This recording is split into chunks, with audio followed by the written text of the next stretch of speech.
Hello, it's Simon here. Welcome to this channel where we explore what it takes to improve user and customer experience of your digital products or services. We're here to help you achieve UX Zen across your organization so everyone in the business is focused on improving your digital product, UX strategy, and ultimately achieving the business objectives you require of your digital services. In this video, I'm going to discuss how do you build an ongoing UX process. Really, the question we're looking for is your company making a business-wide commitment to customer experience? And are you looking to understand how best to build an ongoing UX process? We've got 5 points I want to cover here. We're going to talk about a process, team, business, analysis, and actions. 5 key important points to bear in mind when thinking about this. Firstly, we need a clearly defined process. Everybody on board needs to understand how this works. What's the approach going to be? How much time roughly for things? How's your interviews going to be set up? How are they going to be conducted? Who needs to do what? We need to have a not necessarily business wide, but the team, those involved in the team, full understanding of the approach, what's going to happen, and how it should be kind of conducted. That's the first bit, process, get that sorted.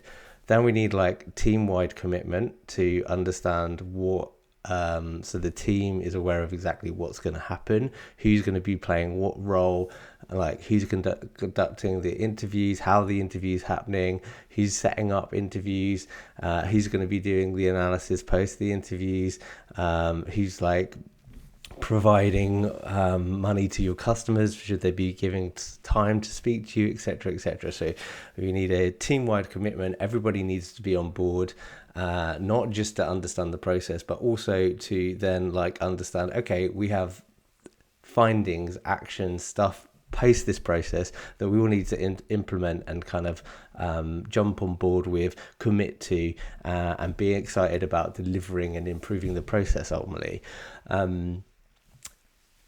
Thirdly is the business commitment, and I'm assuming the people that are sitting here listening to this now are representative of the business.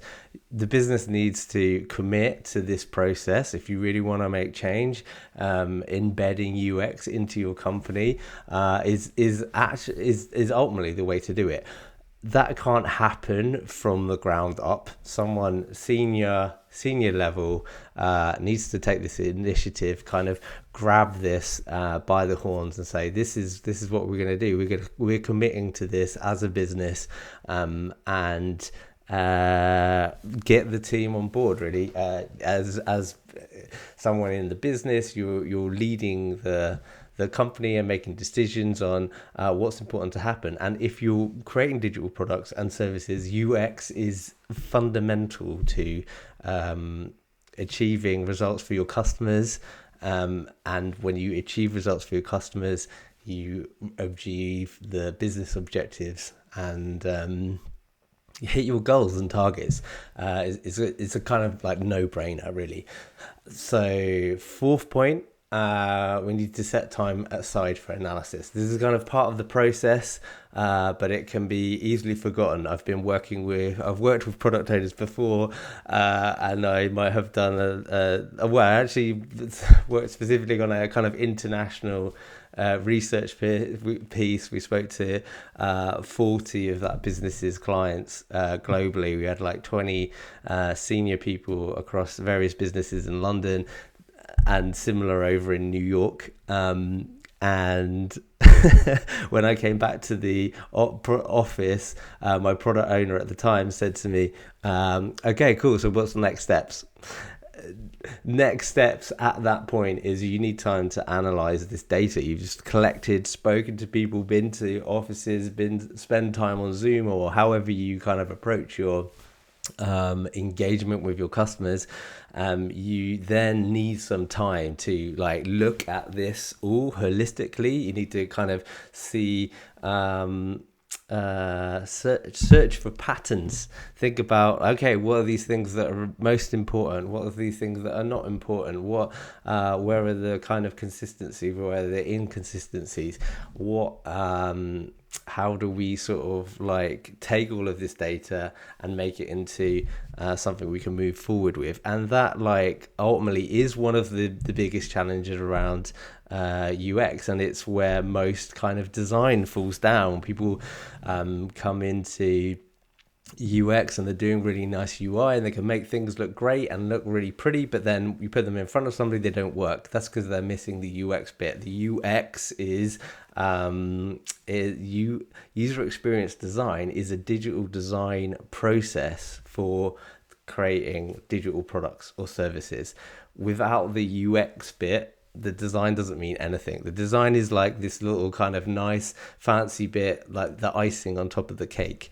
And if you don't have an understanding of who is you're targeting, what's important to them, what priorities they have, what the context of the real world in which they live in, then you're going to really struggle with creating a product that's easy to use, intuitive, seamless, aligns with the way that people are working and the way in which they want to use your product or service.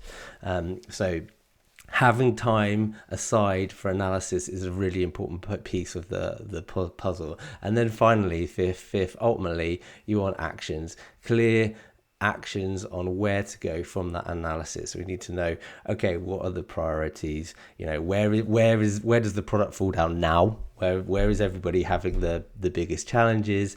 What can we do to overcome that? Is it simplifying the product or the flow? Do we take some bits out? Is it too complicated?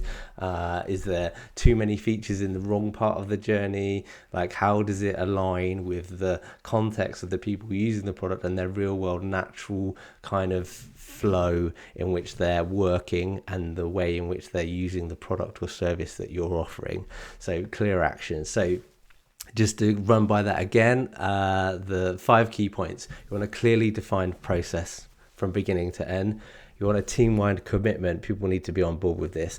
We want a business commitment. We need like leadership behind this and making sure that people in the business have time to commit and implement what is found.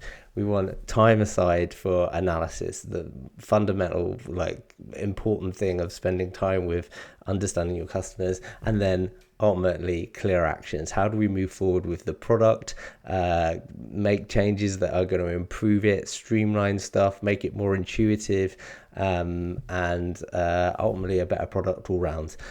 So yeah, that's my little session for today. If you found this useful, please like the video. If you'd like more of this content, please subscribe to our channel. And if you've got any questions or thoughts on this topic, please comment below. And most importantly, keeping a Zen mindset with your approach to UX is the key to achieving business objectives. Have a great day all. Cheers.